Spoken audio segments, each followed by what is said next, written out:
Hello and welcome to the channel. If you haven't done so already, make sure to like and subscribe. I appreciate that so much. So I've been trying to get this video done. I've recorded so many times. Yeah, and it just didn't work out. So I'm going to try to attempt to do it again. So what am I talking about? I'm talking about the 2023 CRVs in full production. The build is available for you to go and build one yourself on Honda's website. If you want to, kind of mess with it a little bit, it's there for you to do. Now, I'm going to be comparing the CRV to its competitor, the RAV4. Now, if you know Honda and Toyota goes hand in hand. You know what I mean? When it comes to reliability, efficiency, and build quality, not so much lately, but usually they last a really long time. So these two cars, I believe, they go together. But one manufacturer is giving you everything in one, and then the other one you kind of just pick and choose on what you would like. Kind of like microtransactions. That's the way Toyota is going by it. But you decide. I'm just going to state the features and all this stuff that is included on some of these, on the comparison video that I'm doing today for you. And then at the end of the day, it's still up to you to decide on what you would like to buy. It's your money at the end of the day. You decide. I can't make that decision for you. But I can sway you. But I'm not going to do that today. I'm not going to do it. I'm going to try not to do it. All right, so here's the video that I've been working on for a minute. It was supposed to be done yesterday. I recorded it, and then there was some inconsistency in the video, so I had to just scrap it. So all that 12 minutes of content, it's gone. Well, it's not really gone. It's in my hard drive, but it's not getting put out. So here we go. When you go to Honda's website, the brand new CRV is obviously available for you to build. It comes standard with 190 horsepower turbocharged 1.5 T. If I were you, I would either get the hybrid version, because the hybrid has the 2-liter engine with the hybrid hybrid electric motor. For some reason I just couldn't. Yeah. And that one starts at like 34,000, I think it's starting. So anyway, these are the two trims that are available, which honestly I thought there would be more, but obviously not. And also the hybrid trim is going to be available in October 2022, so I'll probably do a video on that when that is available to compare it to the RAV4. Now, I feel like Toyota gives you too many options, and that could be a problem that may be confusing buyers. I mean, like, okay, what do I get? Okay, I can get this, but I can't get that. I can get this. I think it needs to be consolidated. I think they need to either have it where you have your base model, your middle trim, and then you have your most expensive trims. But they give you way too many options. You have your LE, that's your base model. So if Honda has decided this time around to just get rid of their base model all in, like, it's gone. So you're starting off, paying a lot already. So it starts to make it seem like the RAV4 is more attractive because it's cheaper, way cheaper, starting at $26,975, and it's got a little bit more power than the CRV with its 1.5 turbo. Now, if you know anything about the turbocharged engine that is in the CRV, you also know that you can actually tune those. It's 1.5. You can tune it. It's the same engine that's in the Civic as well as the hatchbacks. Now their base model comes in front-wheel drive as well as four-wheel drive with direct shift 8-speed manual automatic transmission. Now the Honda one comes with a CVT. I don't know if you love CVTs. I've heard good and bad things about CVTs, but Honda has improved their CVTs throughout the years. And then, so these are the things that come standard when you're going with the EX model. You're going to have dual automatic climate control, heated seats, power driver seats, Android Auto, and one-touch power moonroof. So when you're at the base model for the RAV4, you're not going to get any of those conveniences. And even if you go up to the XLE, that would seem like it would be the one that's par with the CRV, but it really isn't. You still have to add certain features to it to make it comparable to the CRV. So that's And even if you do, it's still not going to cost as much as the CRV. So let's go ahead and do that right now.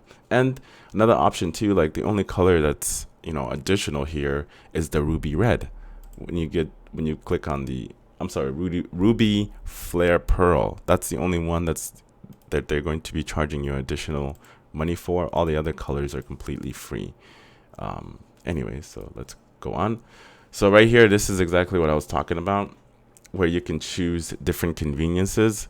So if you want things like height adjustment power lift gate with jam protections and power tilt slide moonroof with one touch open and close, XLE grade weather package includes heated leather trim steering wheel, heated front seats, rain sensing, variable intermittent windshield wipes with de-icer. So if you want that, you have to pay for it. So you can add on to different packages that you want.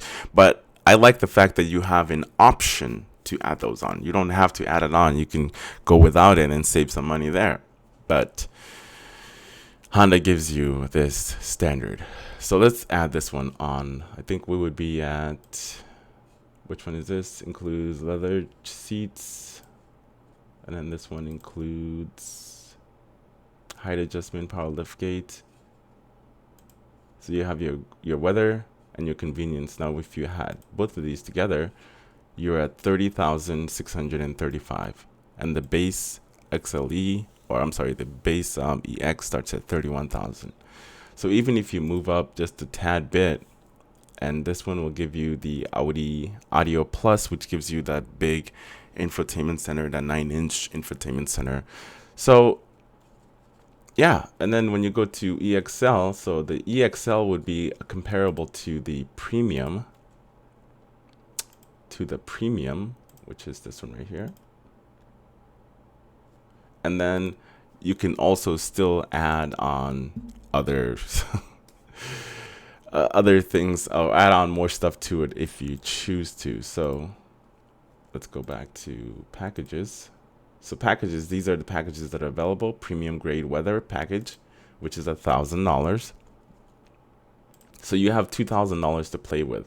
So you can add the premium grade weather package and the big screen if you so desire, because the EXL version comes with the 9-inch display as well as power tailgate, leather trimmed interior, all those good stuff. So that stuff. So Honda just kind of makes it easy. They'd be like, okay, you want this. Okay, here's the package you choose. But Toyota's more like, here are all these different options that you can choose from. It's just, for me, I feel like it's a little bit more confusing. It will confuse some of the consumers, because when you give them too much option, that's not always a good thing. You want to have like a middle.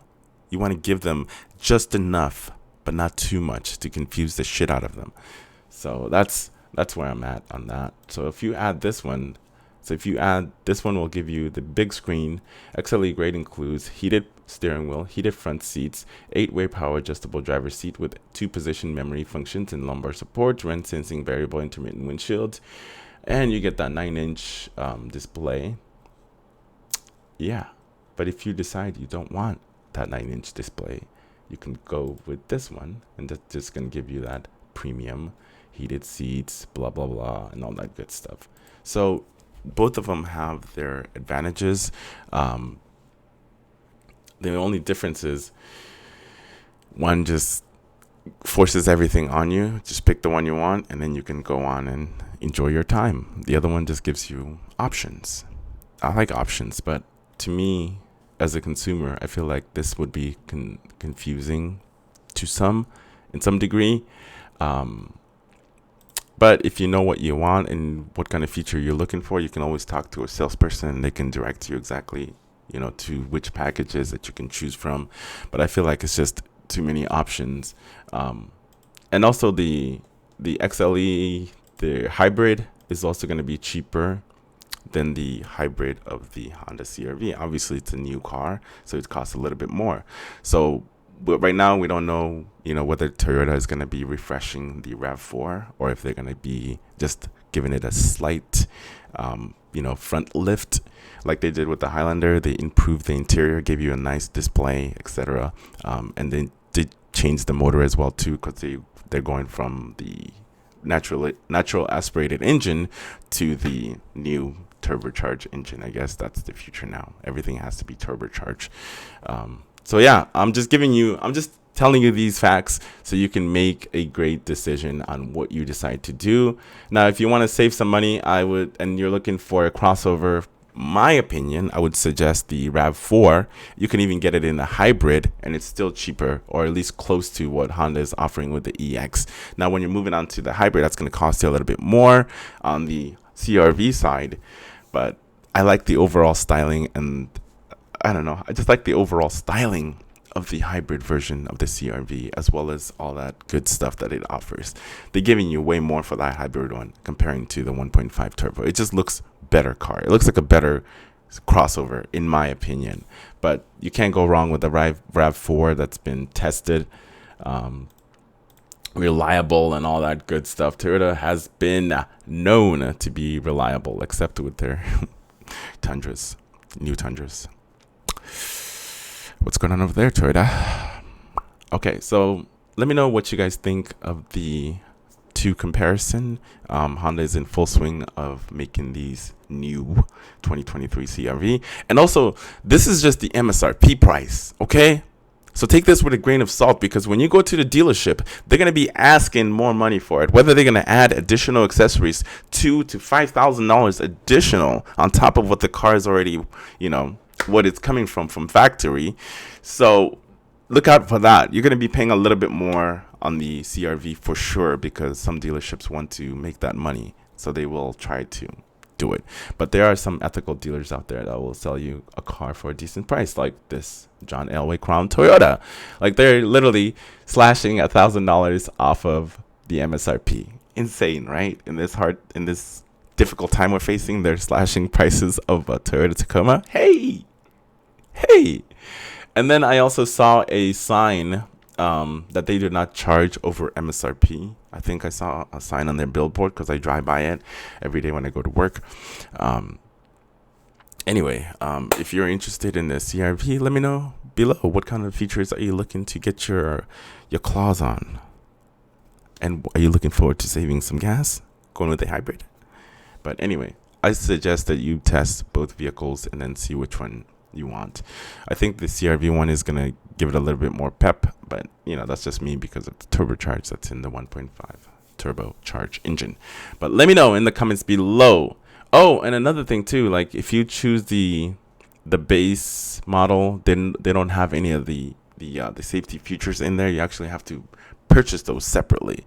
It's not standard across all their trims, but we'll see what happens going forward in the future, whether they'll be like standard on all their features, or they will just lock it as part of an add-on.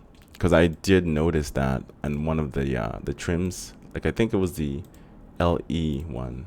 I'm not sure if it's the LE, but that was one of the option to, yeah, here it is. See, so it's not even, it doesn't come standard. You have to add it, and it's $680. So Toyota, it's just kind of like you pick microtransactions. Just, you want this? Okay, you pay this. You want this? You pay this. Honda's like, here you go. You decide. You want these features or you don't. You pay more for these features. You pay less for this. So that's it. That's the video. And yeah, make sure to like and subscribe if you haven't done so already. And I will see you in the next video. I'm out.